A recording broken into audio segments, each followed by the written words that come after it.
The sound of roaring engines filled the afternoon air as a group of bikers thundered down the quiet countryside road, their leather jackets glinting under the sun, the insignia, Iron Souls MC, emblazoned across their backs.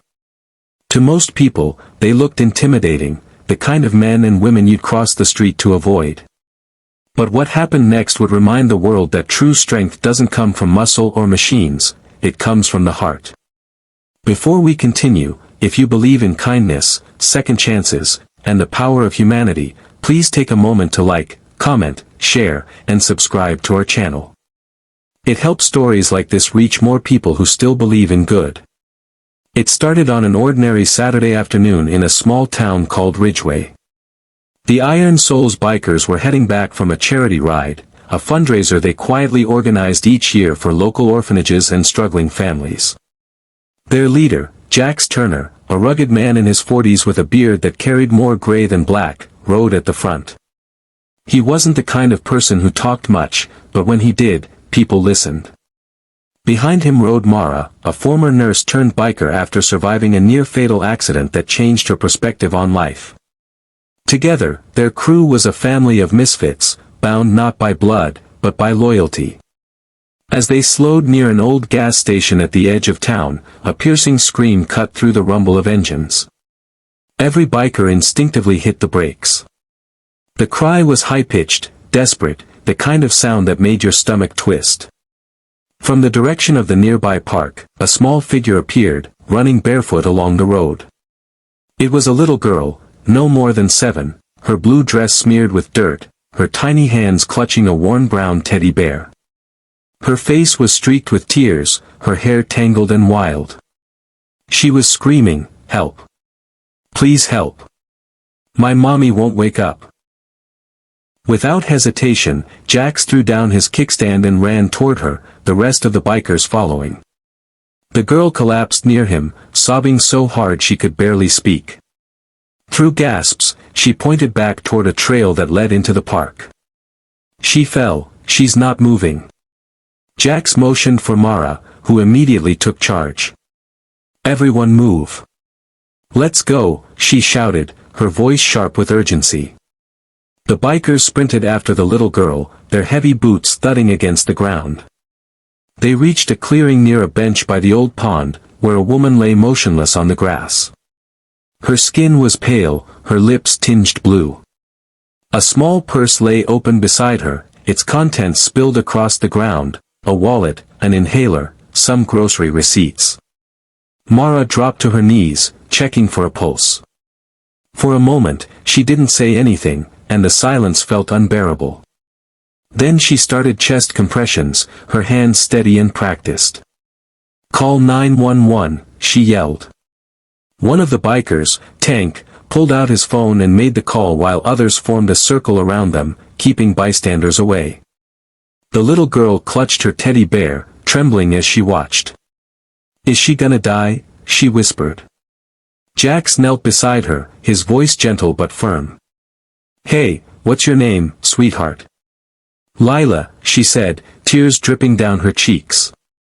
"Okay, Lila," Jax said, "Mara's helping your mom. She's strong, like a superhero. We're gonna take care of her, okay?" Mara kept compressing, then tilted the woman's head back and gave 2 breaths. After what felt like forever, the woman coughed weakly, her body jerking as air filled her lungs. The entire group let out a breath they didn't realize they'd been holding. Lila dropped her teddy and ran to her mother, crying uncontrollably. Mara sat back, exhausted but relieved, as sirens began to wail in the distance. When the paramedics arrived, they took over quickly. One of them confirmed that the woman had suffered a severe asthma attack, and the inhaler she carried had run out. If the bikers hadn't found her when they did, she might not have made it. As they loaded her into the ambulance, Lila clung to Jax's arm, not wanting to let go. "Can I come with you?" she asked him through sobs. The paramedic nodded. "She can ride with us." Jax lifted her gently, handing her to the medic. Before the doors closed, Lila looked back at the bikers. "Thank you," she whispered. Her small voice cracked under the weight of emotion. After the ambulance left, the group stood in silence. Mara wiped her hands on a rag, her eyes glassy. "You ever notice how life puts you exactly where you're supposed to be?" she murmured. Jax didn't answer, but the look on his face said everything. The next day, the story spread through town like wildfire. Locals who had always eyed the bikers with suspicion began to see them differently. Headlines read, "Tough biker gang saves mother's life after little girls cry for help." A few days later, the Iron Souls received an unexpected visitor at their clubhouse, a small converted warehouse on the edge of Ridgeway. The sound of a car pulling up drew Jax's attention. When the door opened, Lila stepped out, holding her teddy bear. Her mother, now recovered, followed behind her with a shy smile. Inside, the bikers were cleaning their motorcycles and preparing for another charity event. The room fell silent as Lila ran across the floor, straight to Jax. Without hesitation, she wrapped her arms around his leg, hugging him tightly. "You saved my mommy," she said softly. "I wanted to say thank you." Jax crouched down, his rough hands resting gently on her shoulders. "You were brave, Lila," he said. "You found us. You didn't give up. That's what saved her." Her mother's eyes filled with tears as she stepped forward. "I don't know how to thank you all," she said. I thought I was gone. But you were there. You didn't even know us." Mara smiled, handing her a cup of water. "You don't need to thank us. We've all needed saving at some point." Lila wandered around the clubhouse, her curiosity overcoming her shyness. She stared at the motorcycles lined up in a row, her small reflection glinting off the chrome. "They look like big horses," she said with wonder. The bikers laughed, a warm, genuine sound that echoed through the room. From that day on, Lila and her mom became a part of their extended family. The bikers often visited them, fixing things around their small house, dropping off groceries, or simply checking in. Lila would wait every weekend to hear the familiar rumble of engines coming down the street. She'd run out with her teddy bear in hand, waving excitedly as the Iron Souls arrived. As months passed, the bond between them grew stronger. Jax, who had lost his own daughter years ago in a car accident, found a sense of healing in the little girl's laughter. Mara often caught him smiling quietly whenever Lila was around, his rough exterior softening in ways the others had never seen before. One crisp autumn afternoon, the Iron Souls hosted a community event, free meals, games for kids, and a fundraiser for the local hospital. Lila stood on the small stage, holding a microphone almost too big for her hands. "This is for the Iron Souls," she said, her voice trembling with emotion. "They look scary, but they have the biggest hearts. They saved my mommy, and now they're my friends. I love them."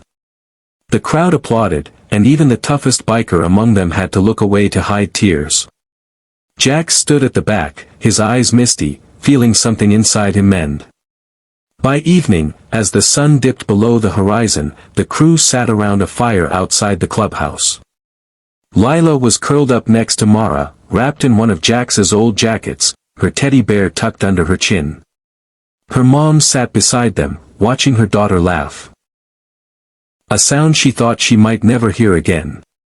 "Life's funny," Mara said softly. "We go looking for purpose in all the wrong places, and then it finds us when we least expect it." Jax nodded, staring into the flames. "Sometimes, it finds us in the shape of a little girl who isn't afraid to ask for help." The night grew colder, but no one moved. It wasn't just about motorcycles anymore. It was about redemption, compassion, and the quiet power of being there for someone when it mattered most. Weeks later, the Iron Souls received a letter, written in crayon, from Lila. It said, "Dear bikers, thank you for saving my mommy. I pray for you every night. I hope God keeps you safe on your big loud bikes. Love, Lila, and Mr. Teddy." That letter was pinned to the wall of the clubhouse, framed under glass. Every time one of the bikers walked past it, they were reminded that sometimes, the smallest voices carry the loudest messages. In the end, it wasn't the engines, leather, or the roar of the road that defined the iron souls, it was the tears they wiped, the lives they touched, and the little girl who taught them that even the toughest hearts have room for love. If this story touched your heart, please take a moment to like, comment, and share this video. Your support helps keep stories of real kindness alive. Speech balloon special request, comment below with, "I still believe in good people," if you do, and let's fill the world with hope again. Because sometimes, the loudest miracles begin with the smallest cry for help, and the courage of those who choose to listen.